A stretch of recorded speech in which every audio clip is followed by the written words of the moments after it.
Good morning to all my friends and family, and welcome to Jim's 5am Club. As you can see, it's another wet Sydney day.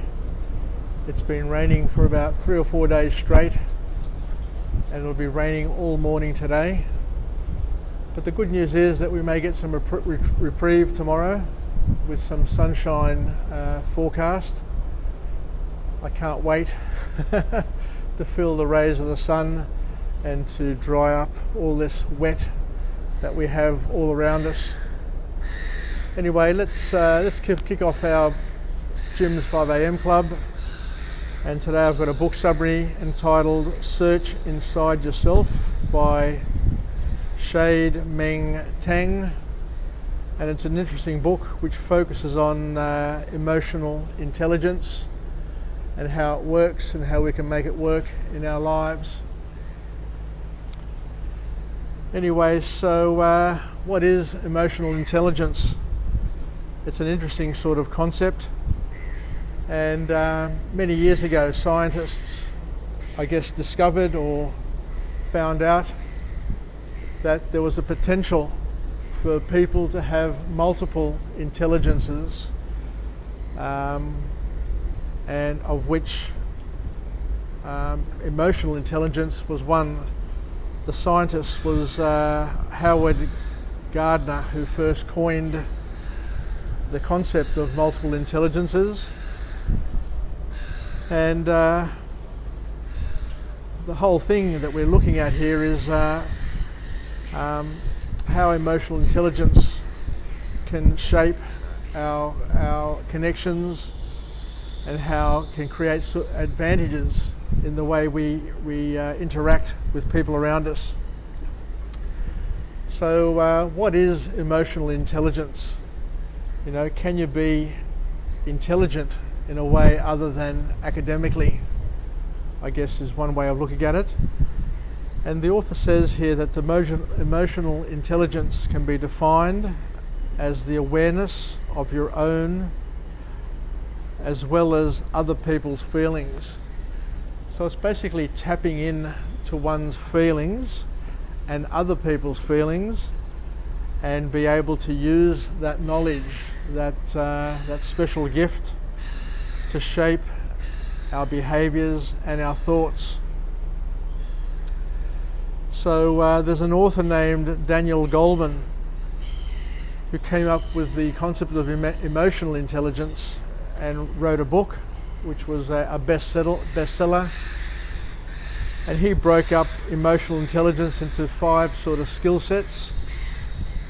The first one being self-awareness, so being aware of your state and where you're currently at in terms of your feelings. The second one was self-regulation, being able to adjust, control and manage your feelings. The third one was motivation, being able then to take the feelings that you have, alter them and use them to motivate you to action, to doing things. The fourth one was empathy, being able to use your feelings to step into the other person's shoes and to understand other people's feelings. So not only understanding your own feelings, but also leveraging that knowledge to understand, well, if I feel this way under these circumstances, then how must the other person feel, and getting an appreciation for other people's feelings. And the fifth one was developing the social skills, learning how to use your feelings and your knowledge of your feelings and other people's feelings to impact others. So it basically is all about understanding how emotional intelligence works, but more importantly, how it can work for you. The second structured point which comes out of this book from this wonderful author is looking at how we can make or tap into our own feelings. And the author here talks about the importance of meditation, how prayer, how introspection helps us improve our self-awareness and how to manage our attention, because emotional intelligence at the end of the day is all about paying attention to ourselves and paying attention to others around us, especially in a world where we are bombarded by distractions and noise. Just learning how to pay attention and focus your attention on yourself and others is something that is quite powerful, to say the least. And it's a point which the author makes in his book. So it's all about mastering your attention and directing it to people to enable you to connect with those people and to make the most of the skill called emotional intelligence. Because sometimes it's hard to notice, it's hard to pay attention, but the key is to notice your thoughts and feelings, and to also notice other people's thoughts and feelings. And attention, like everything else, just like muscles, can be trained. It's like a muscle that can be trained so that it serves you rather than controls you. So the good news is that you can control, you can manage, you can train your attention span so that you can focus on others and look for the clues, the valuable clues that will tell you how they're feeling, what they're thinking, whether or not they're happy, they're sad. And just knowing this, and not everybody has a skill to know this, but just by knowing this can give you an advantage from a business perspective, from a management perspective, from a social perspective, and make you a master, make you a leader in your field. Because the next point that the author makes, which is something which is really powerful, is that social awareness and self-awareness activates a part of the brain called the neocortex, which is the new part of your brain. And the neocortex is the part of the brain which enables you to have rational thoughts, rational decisions, make rational decisions, and have rational discussions.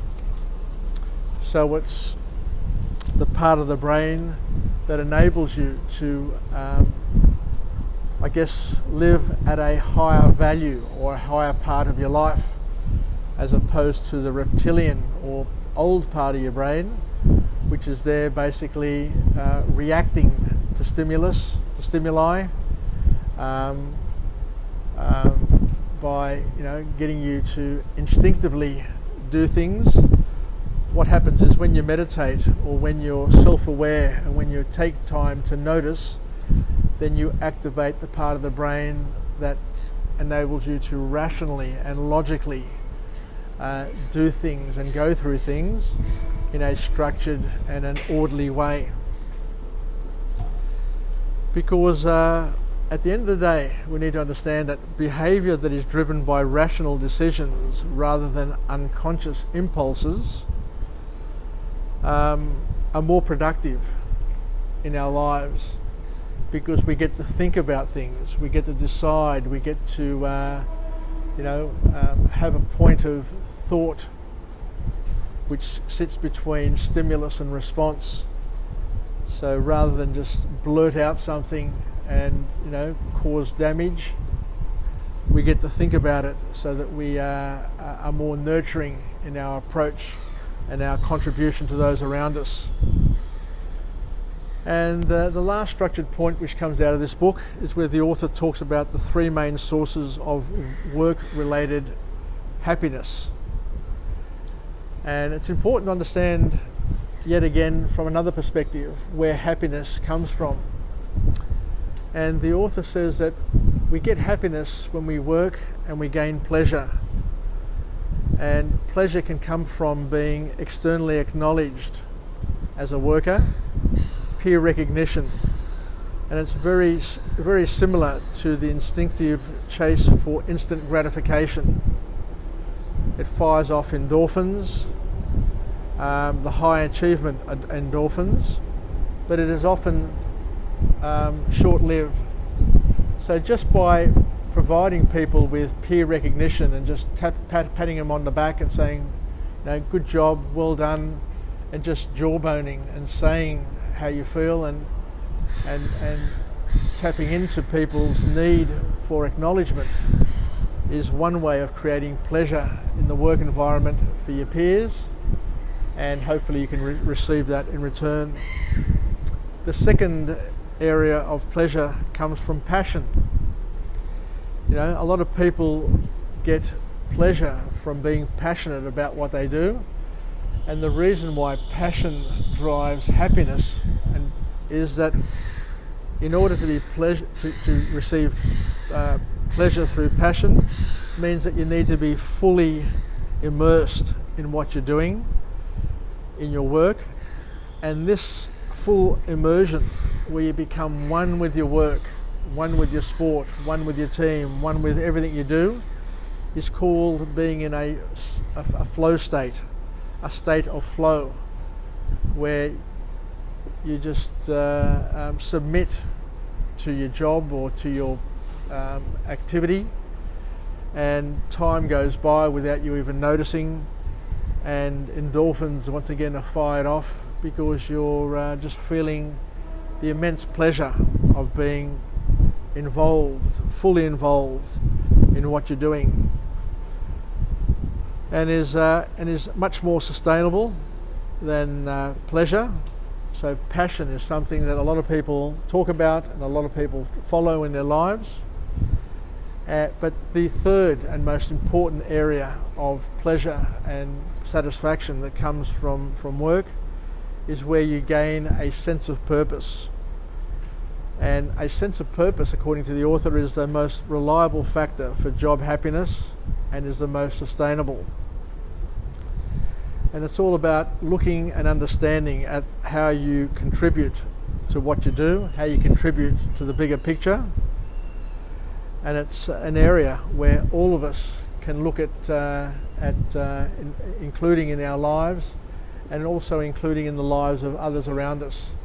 So it's all about understanding the why behind what you do is critical to gaining happiness and fulfillment in life and in work. So the three items that we just talked about are all critical and important in creating happiness and are far more important than just earning money. But of course, the most important thing, I guess, of all is to learn how to incorporate both the emotional intelligences and the three areas of happiness in terms of pleasure, passion and sense of purpose, to couple those up with financial reward so that you're able to structure an environment which gives the most to the people who you have in your team, so that you're able to keep them motivated, keep them happy, and keep them coming back day after day to be part of your team. So thanks very much for joining me on this episode of Jim's 5am Club, where we went through a book summary entitled Search Inside Yourself by Chade-Mend Tan, and hopefully we've learnt a few techniques and a few skills, and that we can tap into our emotional intelligence and be happier and more productive in our daily lives. So let's finish off with a positive affirmation. I'm alive, I am well, and I feel absolutely great, even though it's wet and miserable on this Tuesday in April. The wind looks like it's coming from the northeast, So to my friends and family, stay connected, stay relevant, stay reasonable, make the most of this day, and I'll come again to you later on in the morning. Hopefully I'll get on a ferry and go around to Darling Harbour and deliver another 2 or 3 logs. It looks like I'll be rained off today, depending on how intense this rain is, but maybe I can be out of here by about 9 o'clock to do a couple of logs and then head on home. Yasas, have a great day, sakapao, take care and bye for now.